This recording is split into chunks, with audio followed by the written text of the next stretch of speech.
మీ నాయకులు కాంగ్రెస్ పార్టీలో కీలకమైన నేతలు కూడా ముఖ్యమైన నేతలు కూడా నోరు జారుతున్నారు రకరకాల విధంగా. అంటే అంటే వెంకటరెడ్డి గారు మొన్న రైతు బంధు అడిగితే చెప్పుతో కొట్టండి అని, ఇట్లాంటి దగ్గర నుంచి నిన్న మొన్న సిరిసిల్లలో మీ సొంత నియోజకవర్గంలో కేకే మహేందర్ రెడ్డి గారు కండోమ్లు అమ్ముతున్నారా అనే మాట వాడారు.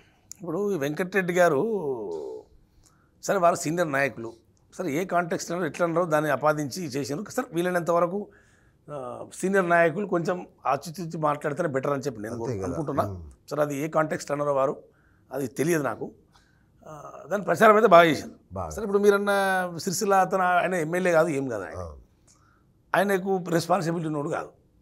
అంటే ఆయన పార్టీ ఇన్ఛార్జ్ కాదు, అక్కడ స్థానిక ఇన్ఛార్జ్ అంటే పార్టీలో ఇన్ఛార్జీలు అంటూ ఏమి ఉండవండి. ఇన్ఛార్జ్ అనేది ఒక అపాయింట్మెంట్ ఉండదు. ఎవరు ఇన్ఛార్జ్ ఎవరు అపాయింట్ చేస్తారు? పీసీసా ముఖ్యమంత్రి ఎవరు ఇన్ఛార్జ్ అనేది ఒక అపాయింట్మెంట్ లెటర్ కాదు, దానికి అపాయింట్మెంట్ ఉండదు. ఏదో పోటీ చేసిన వ్యక్తి ఇన్ఛార్జ్గా ఉండండి, అవి అన్ని పార్టీ కార్యక్రమాలు ఉంటాయి, మంచి చెడు ఉంటాయి, ఇన్ఛార్జ్గా ఉండండి, మీరు అట్లా అన్ని చూసుకోండి అని చెప్తే ఏం చేస్తారంటే ఓడిపోయి ఉంటారు కాబట్టి ఇన్ఛార్జ్ అంటే వాటి వీటి ఇంటాడు, మాకు చెప్పినట్టు ఇంటారు అని చెప్పి ప్రొపగండా నడిచిపోతుంది అది అంతే. కాబట్టి ఆయన ఏదో మాట్లాడాడు అని చెప్పి నాకు పంపిది చూసినా కదా, ఆయన వాయిస్ ఏది బాగా టంగ్ స్లిప్ అయింది. అది టంగ్ స్లిప్ అయి మాట్లాడాడు, అది మాట్లాడేది కాదు. ఆయన ఏజ్ కూడా 60+ ఉంటాడు, ఆయన 60+ ఉంటాడు. 3-4 ఎమ్మెల్యేకి పోటీ చేసి ఓడిపోయాడు. అటువంటి వ్యక్తి టంగ్ స్లిప్ అయినట్టు నేను స్పష్టంగా గమనించిన.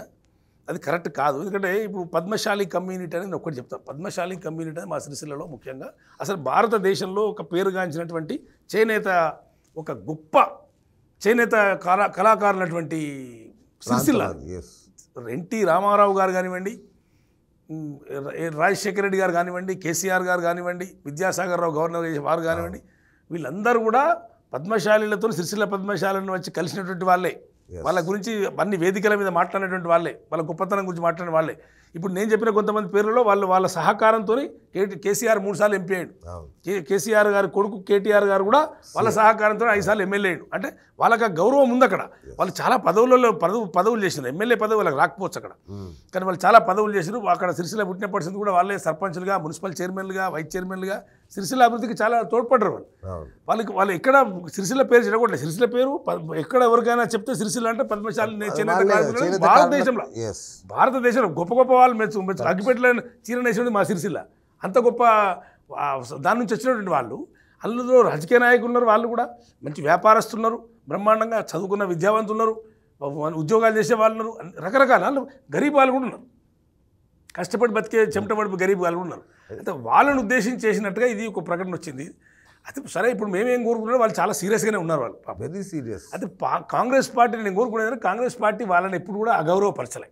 ఎవరో ఒక వ్యక్తికి అంతా లేనప్పుడు ఒక వ్యక్తి చేసే దానికి పార్టీని కూడా నిందించద్దు. పార్టీ ఉద్దేశపూర్వకంగా అది కాదు, ఆయననే పార్టీ కాదు, పార్టీ అయినా కాదు, ఆయన ఉన్నా లేకున్నా పార్టీ నడుస్తుంది. అక్కడ వ్యక్తులు ఇంపార్టెంట్ కాదు, అక్కడ పార్టీలు వ్యక్తులు వస్తుంటారు పోతుంటారు. కాబట్టి మేమేం కోరుకున్నామంటే మీ ఛానల్ ద్వారా కూడా మా వాళ్ళు మా పద్మశాలి సోదరులను అండ్ మాకు కూడా అందరికి వ్యక్తిగత సంబంధాలు ఉంటాయి చాలామందితో.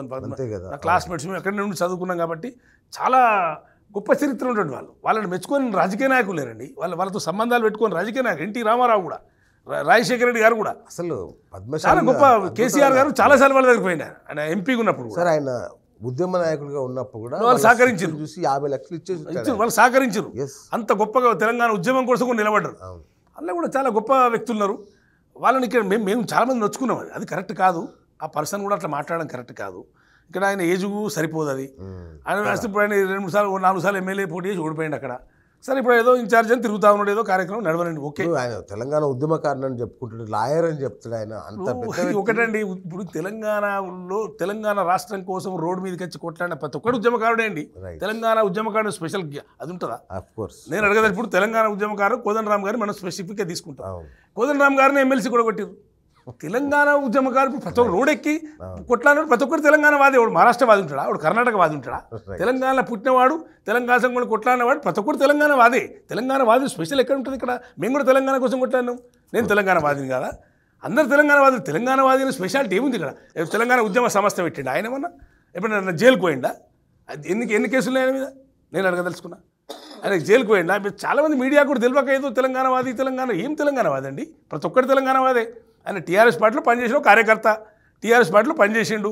సరే వాళ్ళు ఏదో టికెట్ ఇవ్వలేదని చెప్తే మేము అప్పుడు టికెట్ ఇచ్చినాం. ఇది 2010లో కేటీఆర్ పోటీ చేసి డిపాజిట్ పోయింది. అంతకుముందు ఓడిపోయాడు, మళ్ళీ 2018 వచ్చిండు, మళ్ళీ డిపాజిట్ పోయింది, మళ్ళీ మొన్న వచ్చిండు, మొన్న డిపాజిట్ పోలేదు, వరుస బట్టి ఓడిపోతూనే ఉన్నాడు ఆయన. తెలంగాణవాది మరి తెలంగాణవాది మధ్య రెండేందుకు వెళ్ళిపోయారండి? అందరూ తెలంగాణవాదులు నాన్ తెలంగాణవాదులు ఏమి ఉండరు. ఈ చెప్పుకోవడం కరెక్ట్ కాదు. ఇట్లా ప్రతి ఒక్కరు తెలంగాణవాది, నేను కూడా తెలంగాణవాదిని. టీఆర్ఎస్ ఉద్యమం నేను కూడా వన్ ఆఫ్ ది ఫౌండర్. అరే మేము మా మేనమామ తెలంగాణ ఉద్యమం పెట్టింది, నేను కూడా వన్ ఆఫ్ ది ఫౌండర్. నేను తెలంగాణవాదిని కాదు, తెలంగాణ కోసం నేను రాత్రి మూలు పని చేయలేదా? నేను తెలంగాణవాదిని చెప్పుకున్నానా? ప్రతి ఒక్కరు తెలంగాణవాదే, తెలంగాణ కోసం రోడ్డెక్కిన ప్రతి ఒక్కరు తెలంగాణవాదే. స్పెషల్ తెలంగాణవాదులు లేరు. వాళ్ళకి వాళ్ళు అపాదించుకొని వాళ్ళు ఎక్కువ ఊహించుకొని మేము తెలంగాణవాదులు అంటే కరెక్ట్ కాదు. ప్రతి ఒక్కరు తెలంగాణవాదే, ప్రతి పార్టీలో తెలంగాణవాదులు ఉన్నారు. తెలంగాణ వాదులమని చెప్పుకునే వాళ్ళు నేను అసలు యాక్సెప్ట్ చేయనండి.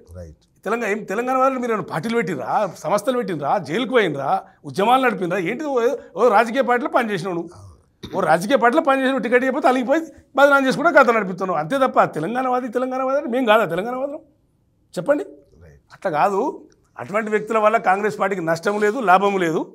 నేను కూడా మీ ద్వారా కోరుతున్నా మా సోదరులను కూడా అటువంటివి పట్టించుకోకండి, కాంగ్రెస్ పార్టీకి మద్దతు ఇవ్వండి, కాంగ్రెస్ పార్టీ పక్షానే ఉండండి. మొన్న కూడా మీరు ఓట్లేసారు, రేపు పార్లమెంట్ ఎన్నికలు కూడా మా కాంగ్రెస్ అభ్యర్థికే ఓటేయాలని పద్మశాలి సోదరులందరూ విజ్ఞప్తి చేస్తున్నారు. కానీ 30,000 మంది పవర్లూమ్ కార్మికులు ఈరోజు రోడ్డున పడ్డారు బతుకమ్మ చీరల కాంట్రాక్ట్ ఇవ్వకపోవడం వల్ల. ఒకటి 300 కోట్ల రూపాయల బకాయిలు ఇంకొన్నే వాళ్ళకి ఇవ్వకపోవడం వల్ల. ఎందుకు వాళ్ళని పట్టించుకోవట్లేదు కాంగ్రెస్ ప్రభుత్వం? సరే, బకాయిలు అయితే మేము పెట్టినాయి కాదు, అయినా కూడా చెల్లించాల్సిందే. నేను అట్లట్లేను. ఇప్పుడు మేము వచ్చిందే మొన్న. వాస్తవానికి ప్రభుత్వం పరిశీలి తుమ్మల నాగేశ్వరరావు గారు చాలా సీనియర్ మంత్రి గారు ఉన్నారు, వారే టెక్స్టైల్ శాఖ చూస్తున్నారు, వారికి అన్ని తెలుసు విషయాలన్నీ అన్ని చెప్పడం జరిగింది పెద్దవాళ్ళంతా.